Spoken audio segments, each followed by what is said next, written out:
than 40 years ago, a statistician by the name of W. Edwards Deming designed a management process that respects workers, conserves resources, and creates healthy, profitable businesses that last for generations. Fresh out of victory in World War II, the United States was flushed with optimism and plenty of new consumers in the form of young GI families. We were on an economic roll. Who had time to listen? But there was one group who did, the leaders of Japan. This tiny, vanquished country with few natural resources knew it must rebuild itself and someday regain the world's respect. So Japan embraced Dr. Deming's concept of total quality and became its leading practitioner. We know how their story turned out. How about our story? Can we bring the best of TQM to our workplaces? And how do we convert theory into practice? Especially after so many years of doing it the old way. That's where the power of a few colored beads comes in. A way to help management and employees understand what's at stake and bring them closer to a shared vision of what they can accomplish the total quality way.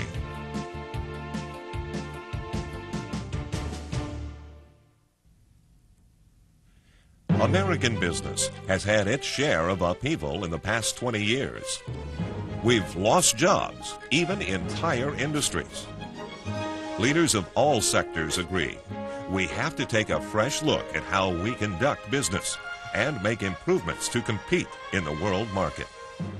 Total quality management is an ongoing process for doing just that. Sure, some say TQM is a trend that, like other management styles, will run out of steam. But the success of Japan is no trend, and neither is TQM, unless you think it's trendy to regard people highly or to plan a company's long-term health with profits rolling in for decades. Quality management is trendy only if you think employee satisfaction, dynamic problem solving, and a high-energy workplace are trendy. In this tape, we'll show you how the simple, unassuming bead box game can revolutionize people's understanding of the workplace. And as a non-threatening, consciousness-raising tool, how it helps develop the awareness and skills needed to make total quality management work. In part 1 of the tape, you'll watch a group play the bead box game. You'll see how to set up the premise of the game and keep it moving. Sometimes we'll freeze the action to give you special tips for leading the game or concept points to clarify the connection between the game and specific issues. Part 2 features a conversation with Mike Johnson, one of the developers of the bead box game and a noted consultant on TQM and its application in international business. Mike will tell you how to use the bead box game most effectively, how it can serve as the basis for going on to further levels of discussion, and how you can follow up with a presentation on TQM. You want to bring total quality to your company. You want to get people excited about its possibilities, and you want them to take action. Well, first you have to break the ice and break the traditional molds, and there's no better way than the bead box game.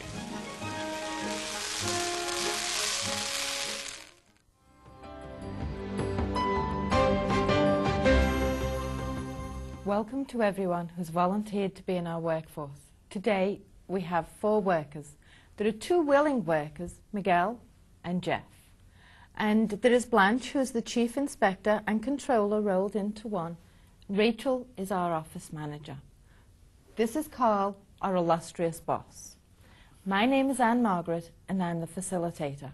So there are 5 of us who are responsible for running this company. You can have as few as 2 or as many as 12 players.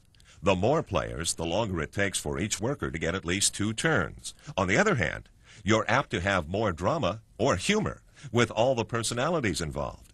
You'll notice there are spaces for 6 willing workers on the score sheet. You can also expand your staff to include these roles. Once you've picked your players, You can then play the game in front of any sized audience, even groups numbering in the hundreds. You can also tailor the game to your company. For example, if it's a manufacturing firm, choose a plant manager for the game and say you actually make the beads. If it's a service company, change it to an office manager and just process and ship beads. Okay, our company processes beads. We take orders from white beads from our customers and we ship them out. Now, as you can see, we have plenty of pretty white beads and a few red ones as well. These are flaws, they're problems, they're things that we wish we didn't have to contend with, but there they are. So in spite of the red beads, we have to ship our beads out, get them out the door, and ship them to the customer. The red beads represent flaws in the process, and one underlying message is that the world provides us with an unending supply of problems. Fix one, and another will come our way. Now, willing workers, this is the way we do things around here. You fill your daily quota by dipping the paddle in the beads. By the way, make sure that you hold this paddle at a 30-degree angle. Dip it into the beads, gently agitate, extracting only white beads, leaving no holes. Bring it up gently, and Blanche, who's our chief inspector, will count them. You try it first. How many, Inspector Blanche? 10. That's far too many. We have a goal here of 3 red beads per day. Can I ask who set the goal of the 3 red beads? It was decided at the last executive meeting. Based on what exactly? Based on the fact that as boss, I said so. Of course, now that you bring it up, I think I'll change it to 2. The new quota is 2 red beads. No more. Got it? Because you're the facilitator, you can set up the rules and problems any way you'd like them. You might tell the workers you want no red beads because there's absolutely no room for mistakes. Or perhaps you don't set a goal. Just tell them you want their best work, and salaries and bonuses will be based on who has the least red beads in a given week. If you choose, you can also make the red beads represent real problems in your own company system, such as unanswered phone calls, lost records, communication breakdowns, or an unresponsive bureaucracy. Okay, Miguel, worker number 1. This is your first day at the job. We're going to be looking very closely at your performance. Try with the paddle, remember the angle. Remember, 30-degree angle. Inspector Blanche, how many do we have? 8 red beads out of 50. I'm afraid that's way above our quota. Our new quota is 2. That's a really bad start, Miguel. Let's hope that our next willing worker is able to do a little better.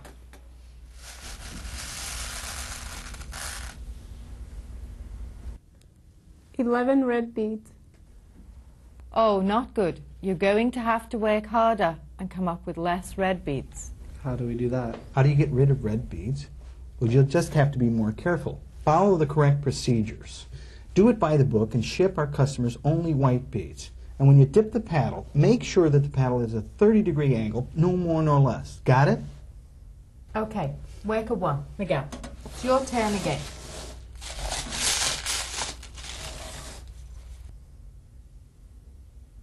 $10 this time? This is worse than your first day on the job. Your performance is going downhill. Do you realize that 50% of the people in unemployment can do far better than this? I suggest that you concentrate, or I'm going to have to put you on probation. As facilitator, you want to incorporate into the game any strategies or manipulations that companies use. Use intimidation, guilt, praise that leads to overly high expectations, and the threat of job loss to keep the pressure on. And by all means, inject fear into the workplace. Fear is one of the most widespread management techniques used today.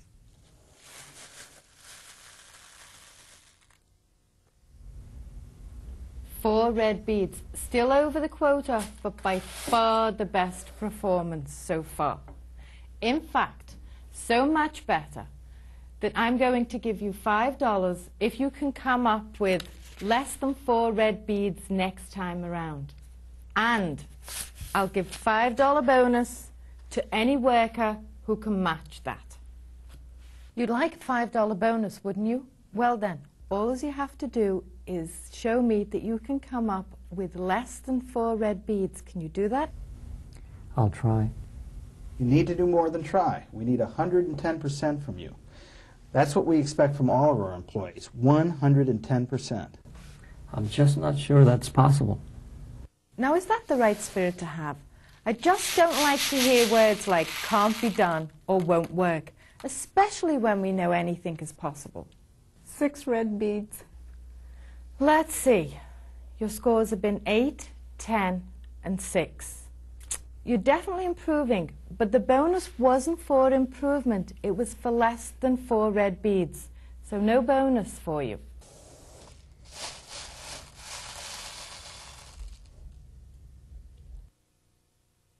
I don't understand it. You were the model for the rest of the company with 4 red beads. Now you've fallen to 9. What happened? I don't know. You can't control it. There's that word can again. I don't know.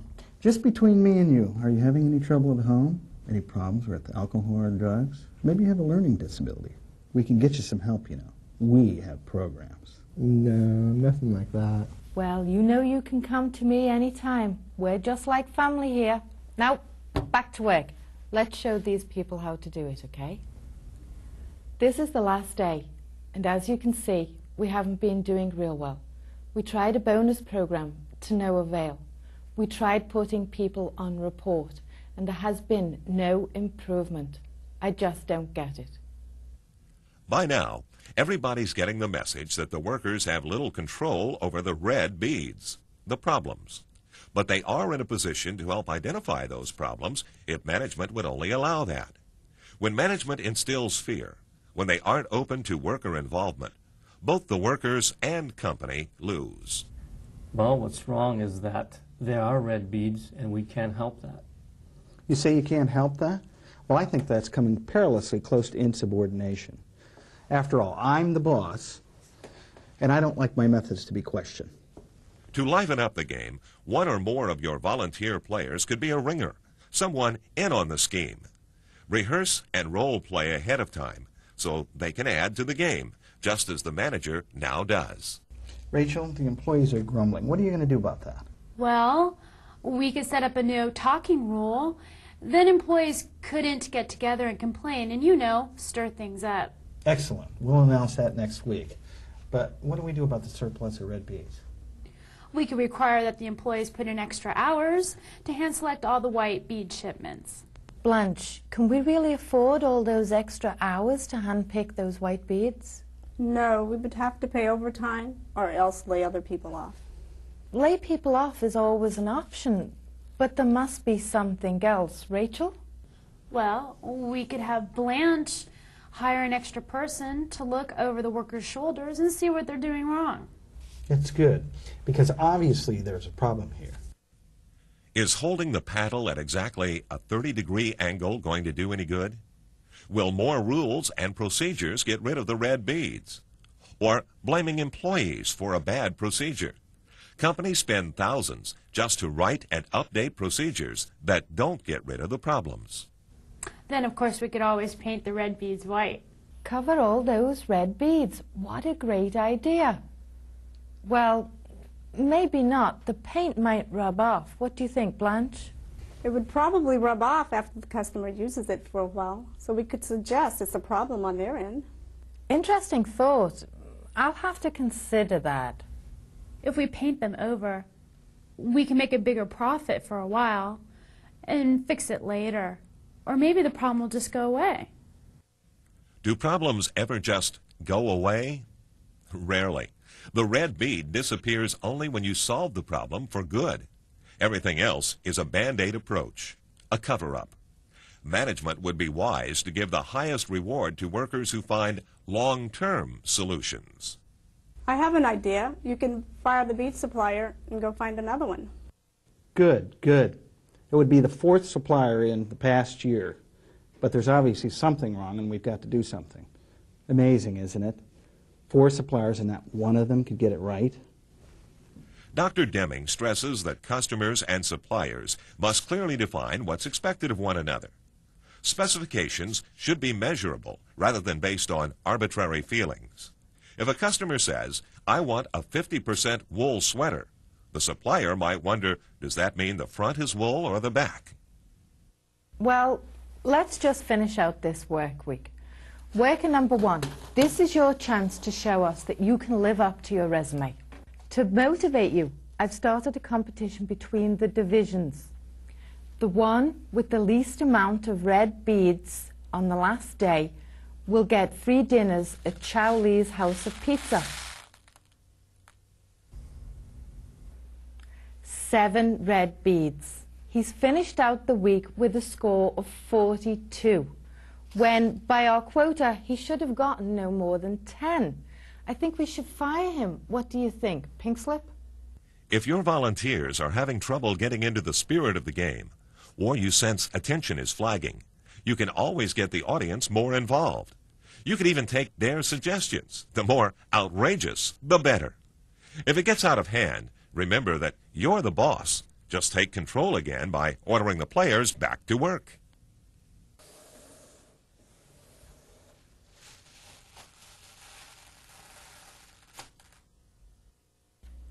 He did it. Worker number 2 reached the magic number. Less than 4 red beads. We're so proud of you. You get the dinner and the $5 bonus. That's the good news.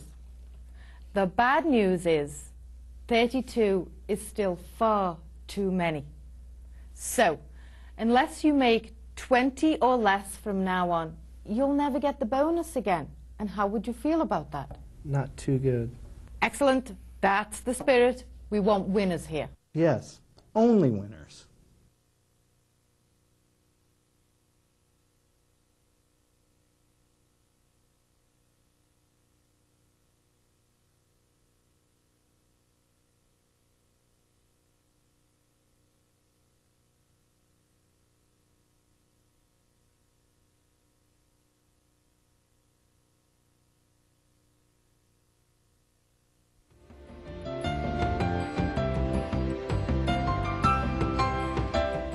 Like Dr. Deming, Mike Johnson has traveled and worked extensively in Asia. Mr. Johnson is the beadbox game developer and a leading consultant for total quality management principles. Okay, you were all involved in playing the beatbox game. What are some of the things that you saw or felt while playing the game? I felt no control. No matter what I did, those red beads were going to appear. Right. They can threaten or offer rewards, but it still wasn't going to change the fact it was a random draw. It was frustrating because it had nothing to do with good work, and the boss kept changing his mind all the time. You were made to feel it was your fault, so every time it was your turn, you felt afraid, even though you knew what the outcome was going to be. In other words, you were up against a flawed system and it made you feel powerless. Is that right? Now that you've seen the game in action, you understand the purpose of the game.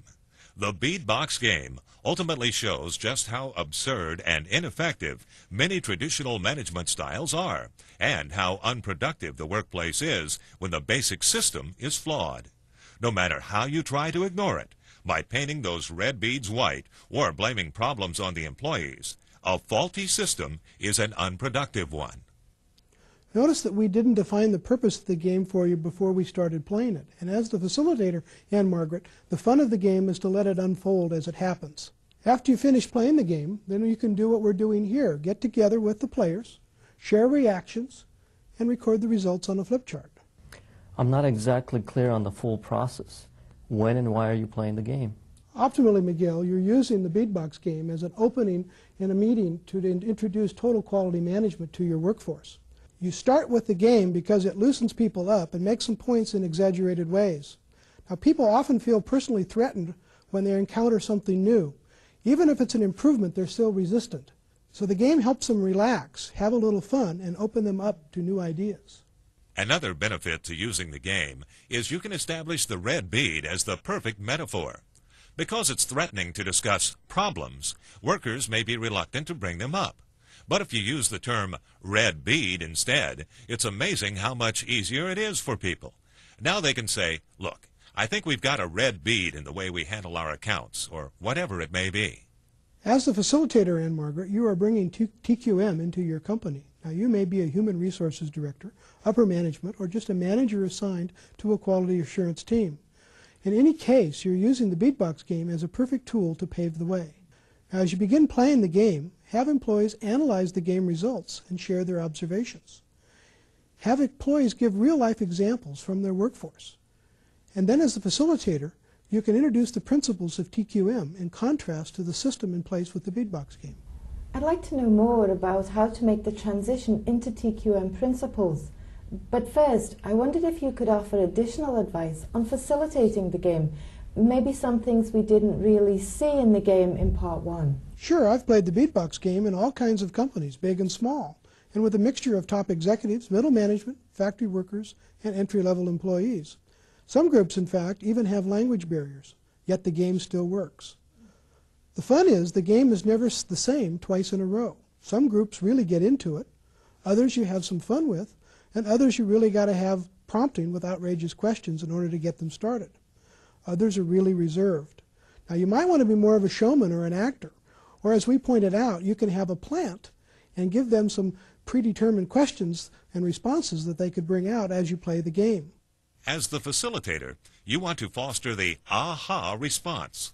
You want to create a mood in which people might be laughing 1 minute and saying, aha, now I understand, the next minute. So you want to do anything you can to bring out the issues. Being the mean boss, as Carl was yesterday, dangling the carrot of reward and punishment in front of the people, coming up with silly and ineffectual solutions to false problems. Now, before you start, you want to figure out who is in your audience and present the game to them at a level they can understand. And how much time should you allow for the game? Well, it depends on how many players, Jeff, and how much time you've been allocated. I'd allow at least 20 minutes, but people tend to get restless if you go more than an hour. And back to my initial question, after the follow-up discussion, how do you make the transition into total quality management? Okay, you've played the game, and you've gotten the responses and written them on a flip chart. It's likely that several of the points will bring you to this opening line. Did you know that 94% of all the problems in the workplace are problems not with the workers, not with their performance, but with the system? 94%. That's your opener. Now, this is what Dr. Deming, the originator of total quality management, found in his studies of traditional management styles. And the management styles in use today fail to address this issue. There's an excellent quote by Dr. Deming that you can read to your group or show on a slide or an overhead. This was featured in an interview with Dr. Deming through the Chicago Tribune magazine in February of 1992. U.S. business schools teach you how to survive in the current American business environment. They teach managers how to destroy workers, how to be inefficient, how to waste resources, how to perpetuate the current system, how to get paid to make things worse. It's terrible, discouraging, but most of all, it is killing us. After this intro to the problems with traditional management, I'd employ the tactic of all good speakers. Tell them what you're going to tell them. Inform them that you will be presenting an alternative called total quality management that breaks out of this death spiral. And once you've briefly told them about it, you're going to be giving them more materials so that they can get with groups of their department and discuss it with their people. Whatever you've planned, you're going to be giving the principles, and later they can use those principles and apply them in their work group.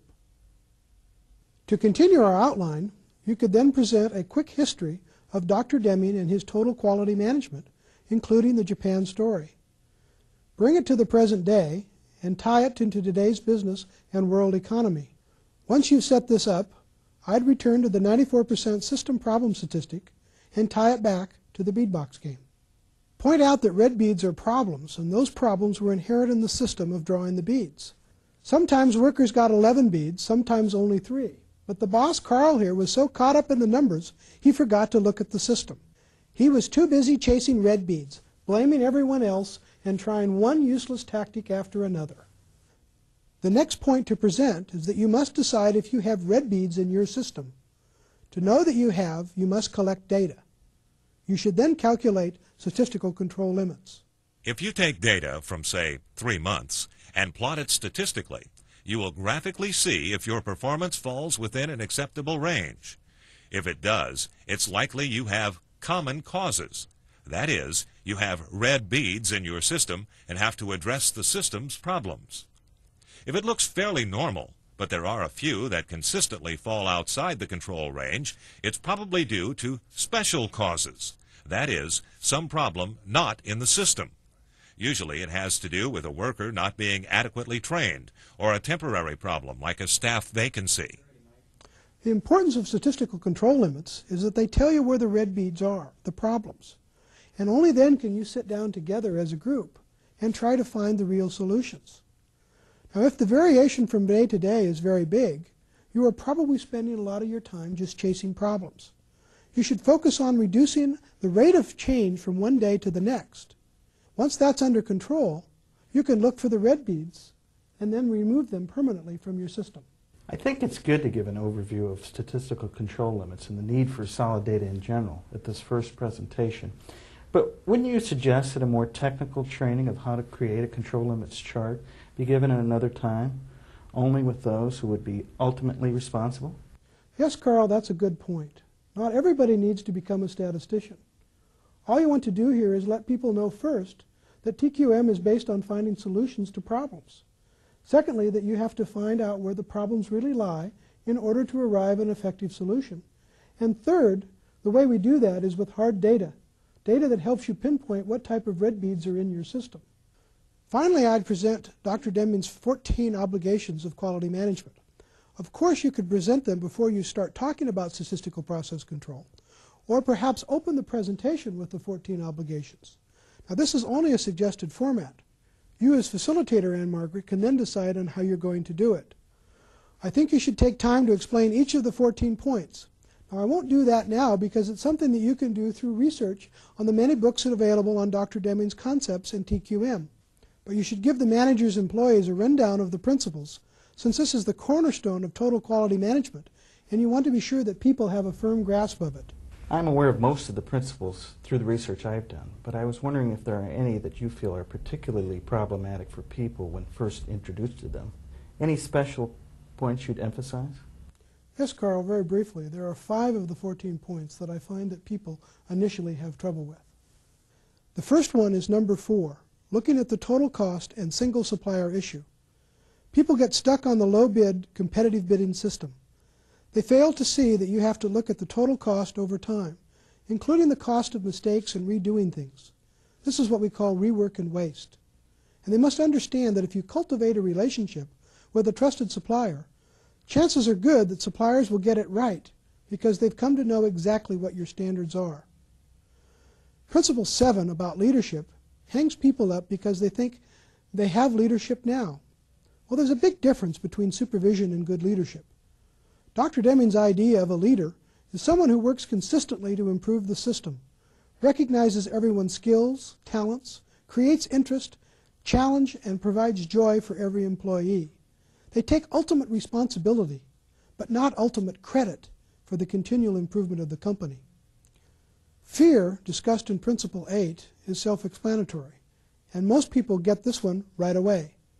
But I think it should be emphasized because it's the most common management motivation in use today, and probably the single most damaging. It can be overt or hidden, but it's there and chips away at the worker performance. It's also liable to creep back into any system, even TQM, because it's so familiar to managers as a way to keep people in line. Get rid of the fear. Number 11 on eliminating numerical quotas and goals is confusing. Principle 11 does not mean you don't keep data and numbers. You do. You use them to identify common cause problems and special cause problems in order to find a solution. You do not use numbers to try to control people, to regulate their performance, or to set rigid and arbitrary goals. Plus, you don't set hard goals if your process isn't capable of achieving the goal.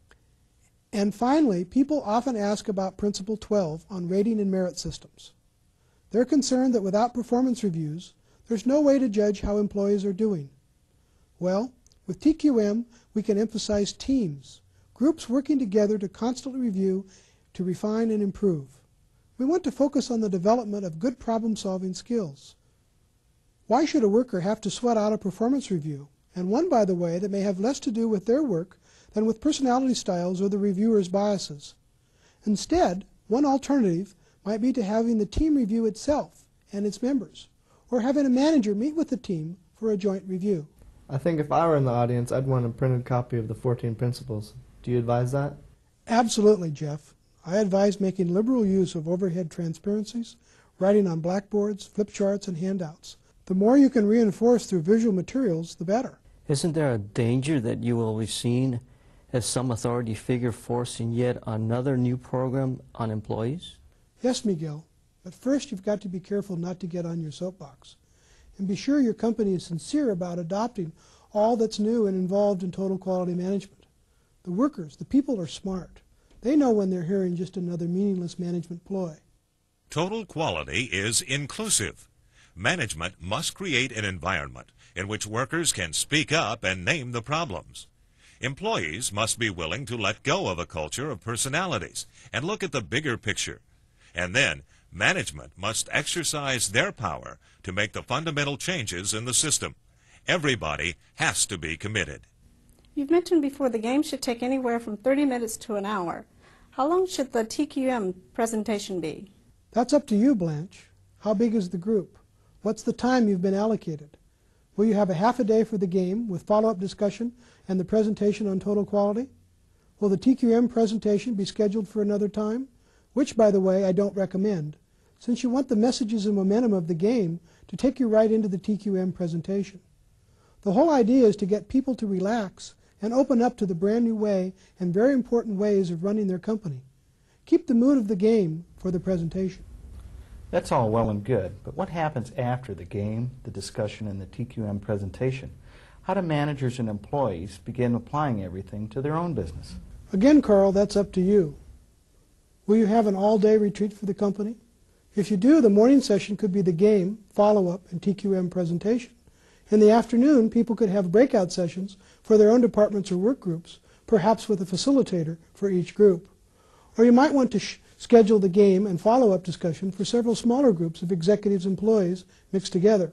And I think they should be mixed. Maybe you should do this one whole week, and then the next week you begin forming teams and identifying problems. Don't forget principle number 5. TQM is ongoing. It isn't one fix-it meeting. You meet, you look at the data, you find the red beads, pose solutions, test them, then meet again. Total quality management becomes reality when employees of all levels incorporate it into their regular work routines. It's a constant process of improvement. You mentioned earlier that executive and employees should be mixed. Why? First of all, let me say that top management has to buy into TQM before you can introduce it to employees. It cannot be adopted by employees or a union in the hopes that management will eventually agree to it. TQM rearranges everything traditional management has done, so they better be supportive of this. When it's time to schedule sessions for the game and presentations, management has to be there.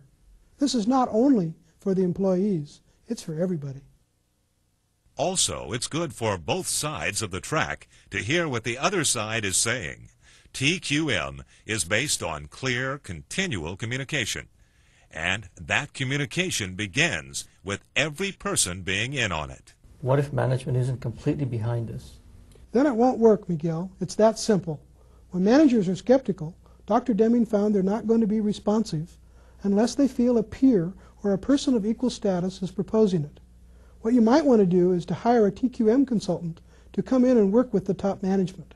Let's say my CEO is behind this. I'm the Human Resources Director, and I've ordered your beadbox game because I thought it would help employees learn about TQM. All of a sudden, I find out I'm expected to be the game MC, the discussion leader, and a presenter, and expert on TQM. What if I don't want all these roles? Decide on what you want to do and delegate the rest. Or form a quality management team and work on it together. You set the timeline, Anne Margaret, the goals and the means for accomplishing the goals. What we've offered here are just suggestions. They will work, but you may find other techniques that work just as well or better. Now, I also keep the beadbox game on my desk and reuse it whenever I need to diffuse the tension around some problem or to remind an employee that a problem is just a red bead, not a personal attack on them. The beadbox game is a great tool, a fun, involving, and insightful way to usher in the concepts of total quality management for people of any job or education level. It's a marvelous first step in helping people see the value of a management style that values all people, fosters joy in work, and seeks continual improvement and quality. I hope we've been able to show you in this tape how you can start this process in motion.